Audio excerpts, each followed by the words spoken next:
जैसा कि कल के टॉपिक में हम लोगों ने पढ़ा था कि एल्किल हैलाइड हमारा नाभिक स्नेही प्रतिस्थापन अभिक्रिया प्रदर्शित करता है। नाभिक स्नेही प्रतिस्थापन अभिक्रिया में कल हम लोगों ने पढ़ा था एक नॉर्मल रिएक्शन में, जिसमें हम लोगों ने कहा था कि R बॉन्ड X की रिएक्शन NaOH के साथ, R बॉन्ड X की रिएक्शन NaOH के साथ कराई गई थी। उसमें आपको मिला था R bond OH plus NaX, R bond OH plus NaX। इस रिएक्शन को हम लोगों ने दो टाइप से पढ़ा था, SN1 ऑर्डर और SN2 ऑर्डर। SN1 ऑर्डर और SN2 ऑर्डर में अब SN1 ऑर्डर SN2 ऑर्डर कल की वीडियो में डिफाइन हो चुका है कि क्या होता है। तो उसमें आपसे कहा गया था कि अगर 3 डिग्री एल्किल हैलाइड है तो वो आपका किस ऑर्डर में जाता है। कल की रिएक्शन में हम लोगों ने पढ़ा था कि ये रिएक्शन दो टाइप से हो सकती है, या तो SN1 ऑर्डर में हो सकती है या फिर SN2 ऑर्डर में हो सकती है। अब SN1 और SN2 ऑर्डर में होने के लिए अगर हम देखते हैं तो क्या होता है कि जैसे हमारा 3 डिग्री है, 2 डिग्री है और 1 डिग्री है। अगर हम देखते हैं SN1 ऑर्डर में कौन सबसे ज्यादा फेवर करेगा, तो उसका आपका ये नियम बनता है कि 3 डिग्री जो आपका एल्किल हैलाइड होता है ये SN1 ऑर्डर में सबसे ज्यादा आपका फेवर करता है, जबकि SN2 ऑर्डर के लिए जस्ट अपोजिट होता है।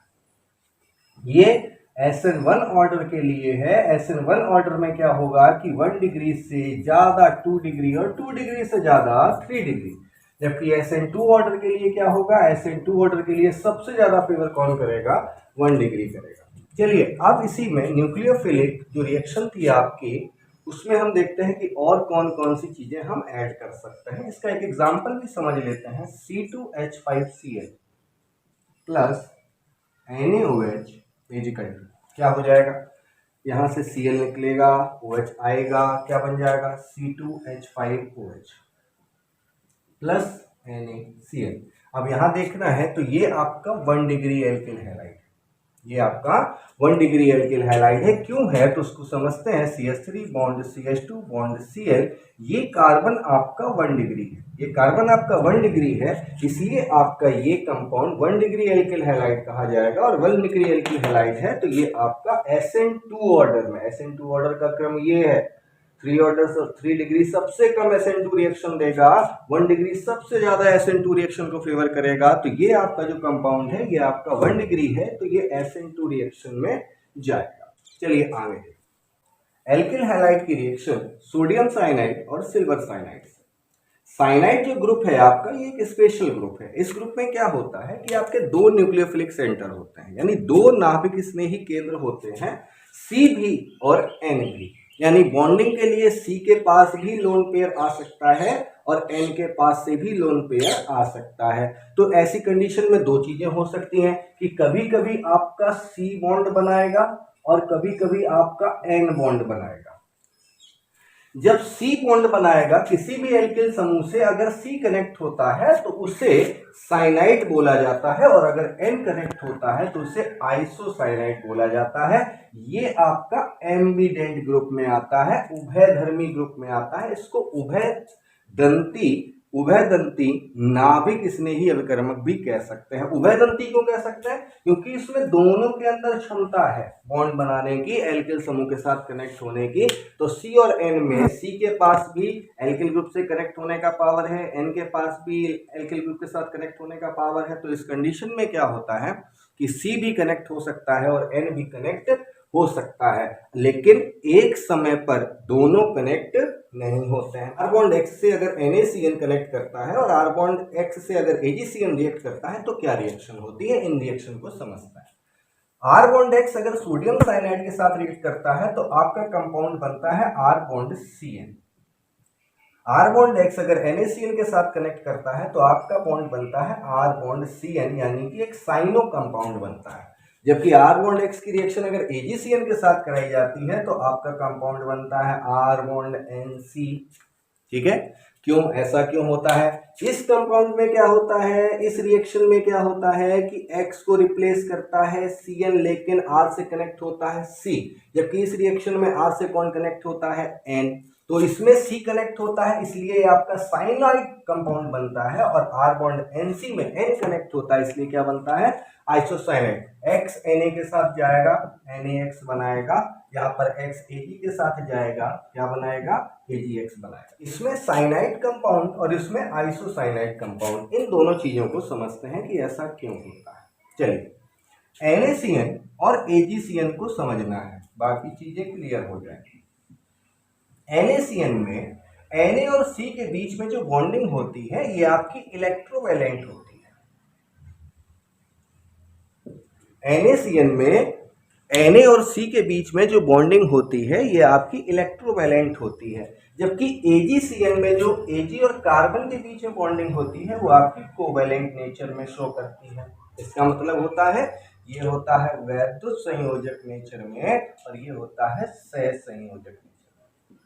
अब क्या होगा, अब इसका मतलब ये हुआ कि NaCN बड़ी सरलता से आयनाइज्ड हो जाएगा, NaCN बड़ी सरलता से आयनाइज्ड हो जाएगा, जबकि AgCN उतनी सरलता से आयनाइज्ड होने वाला नहीं है।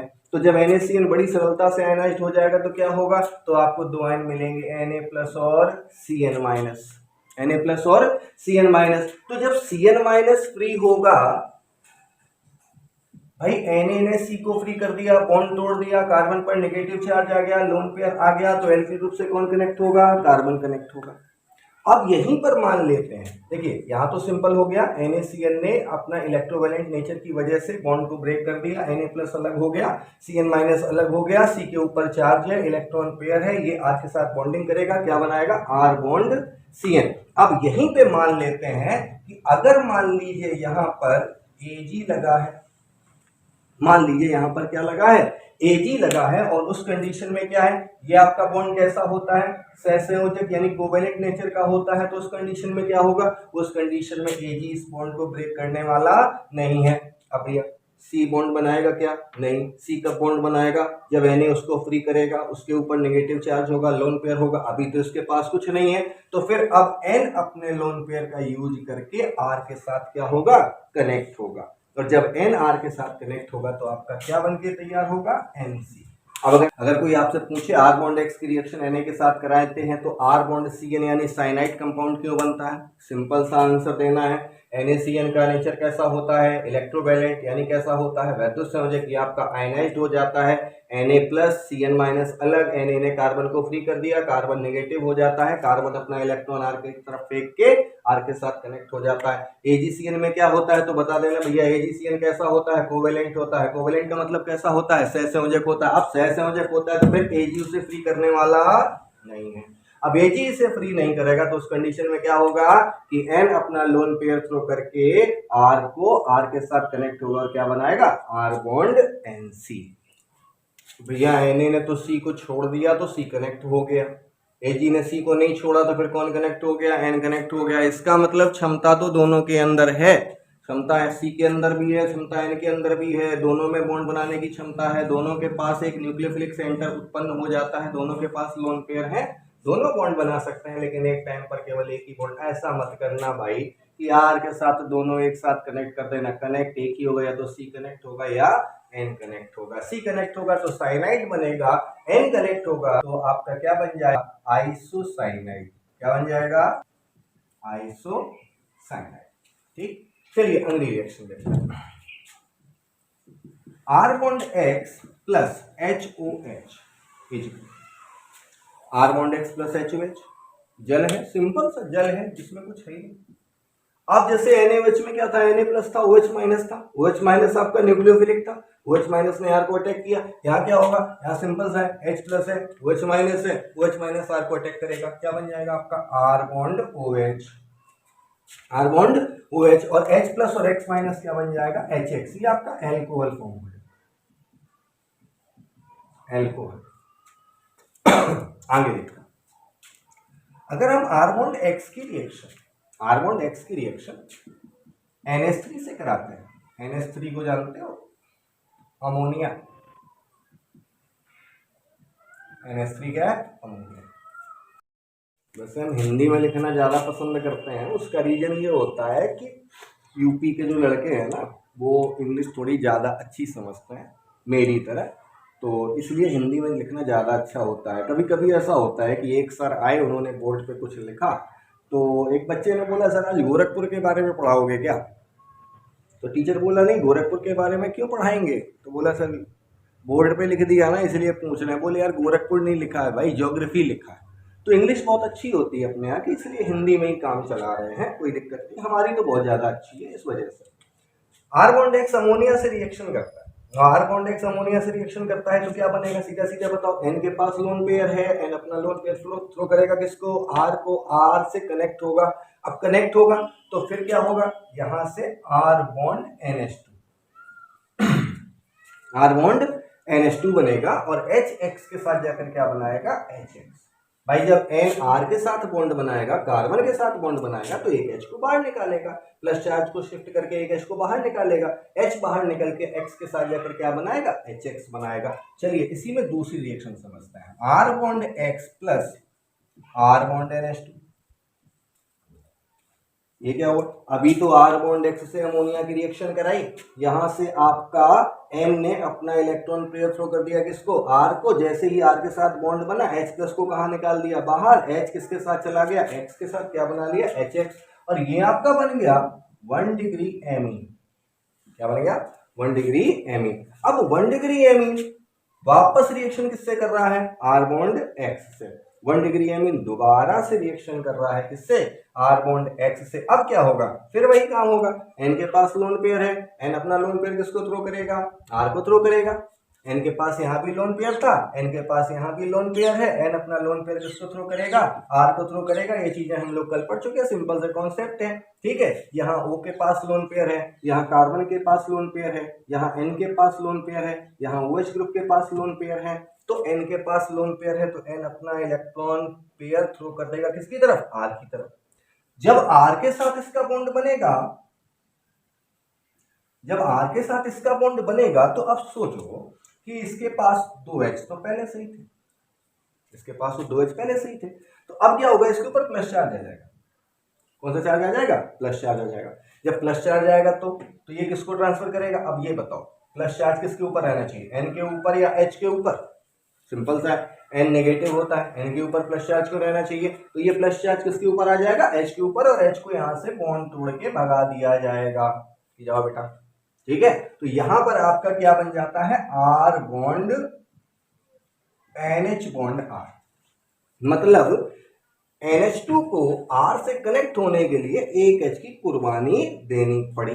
चलो एक H दे दिया, वो H बेचारा कहां जाएगा, उस H के लिए सीधा सीधा क्या है, X क्या बना लेगा, HX।